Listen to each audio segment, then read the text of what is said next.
Hello, all you weirdos. Jim back again with a little bit more breaking news of the new creative teams coming from DC in October.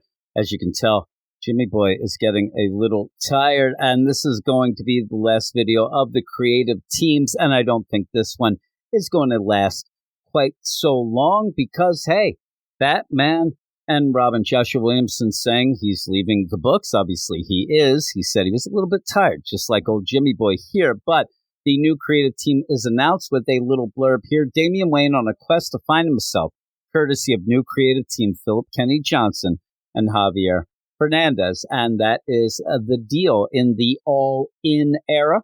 Batman and Robin number 14 will be the start of Philip Kenny Johnson and Javier Fernandez run.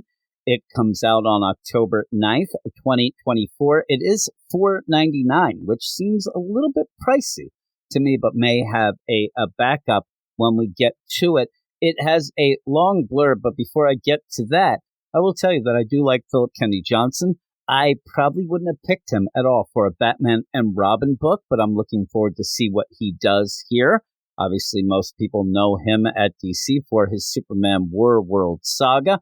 Didn't like a lot of the things he has done at Marvel, but I do like his Last Gods, now called, I think, the Spire Field Chronicles, something like that. Somebody can correct me. They ended up changing the name. But I do like Philip Kenny Johnson, obviously finishing up his Green Lantern War Journal book right now that I'm not a huge fan of, but still like him. And I think with all the creators, all the writers, all the people that people end up saying, oh, that guy's a jerk, or oh, that guy is that, or that guy is this. For the most part, I think Philip Kenny Johnson is pretty much a gem. I have seen nothing of any sort of craziness with him, though I'm sure now that I've said that, somebody will correct me in the comments below. But here is what we have in store when we get to the Batman and Robin book, which I will point out, while Joshua Williamson is writing it, it has been more of a Damian book. It has been more of a Robin book than a Batman and Robin book in my mind, but also giving Batman a little bit of time to spend with his son. But here we go. Damian Wayne is the son of the Bat, grandson of the Demon and Robin. But as he nears the age at which his father traveled the world, one question is on his mind. Who is Damian outside of the Crusades his family has tasked him with fighting since birth? When he starts to look beyond his life of endless violence, a different way to help the world begins to present itself. But when an enigmatic new murderer begins reenacting traumatic crimes from Gotham's history, Batman will need Robin more than ever before. And maybe Tim Drake isn't picking up the phone. That's a little shout out for Tim Drake fans out there. They've been kind of beaten down a bit. I think they need a little propping up. It's a whole new dynamic for the dynamic duo as the powerhouse team of Philip Kenny Johnson's Superman War World saga and Javier Fernandez King Spawn Nightwing bring you the dark and mystifying next chapter in the lives of Bruce and Damian Wayne. You are not ready for what's in store and at what cost, and it will change everything forever. It does seem, again, more of a Robin-centric book, which I'm fine with. Batman has enough things going on. He has a lot on his plate.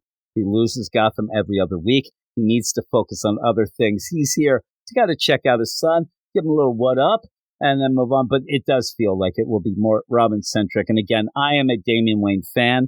Damian Wayne being my second favorite Robin of all of them, Dick Grayson being my first. I'm not going to tell you the other two right now. I've mentioned it many a time. Every time I do, somebody gets mad at me. So I will not tell you that Jason Todd's actually third and Tim Drake is fourth, because I already propped up the Tim Drake fans. I don't want to upset them. I have them on my side right now. I don't want to, mess that up. But yeah, I'm looking forward to this. This is one of those where I'm like, this is the weirdest one of the ones we have gotten so far. I will let you know I'm not a real big Javier Fernandez fan. I'm not. I know that a lot of people do like his art. I'm not one of them. They mentioned Nightwing as one of the books he's been on. I did not like his art on Nightwing, but I'm sure he will do okay. And, I mean, Batman and Robin, until we ended up having Juan Ferreira in the last issue that came out last week, or this week, actually, the art was not really great anyway. So I think that Javier Fernandez, for me, would be a little bit of a step up. But if Juan Ferreira was on it, I'd be A-okay, because his art is awesome. But again, let me know what you think of Philip Kenny Johnson being on the book. I like that he's getting something to do here with the War Journal ending, though there'll be backups in the Green Lantern book. But again, I think he's a gem. So I think he deserves something, including my support. So let me know, and please don't ruin my deal by telling me something that Philip Kenny Johnson did that's sus or anything like that. I don't want my hopes and dreams to be dashed. They're dashed every single day in my regular life. I don't need my comic book hopes and dreams dashed as well. But that is that. That is it for me with the the creative team breaking news type deal. There are some others out there. There's a new creative team on Catwoman that I might do something about because I am a Catwoman fan. But there's also Harley and some other things as well. But there you go. Thanks, everybody. And let me know what you think of all this. Subscribe to the channel, like the video, all of that stuff. As I say sayonara, I'm going to go off to bed because it's past Jimmy Boy's bedtime. So I got to do that. So I will talk to you all later.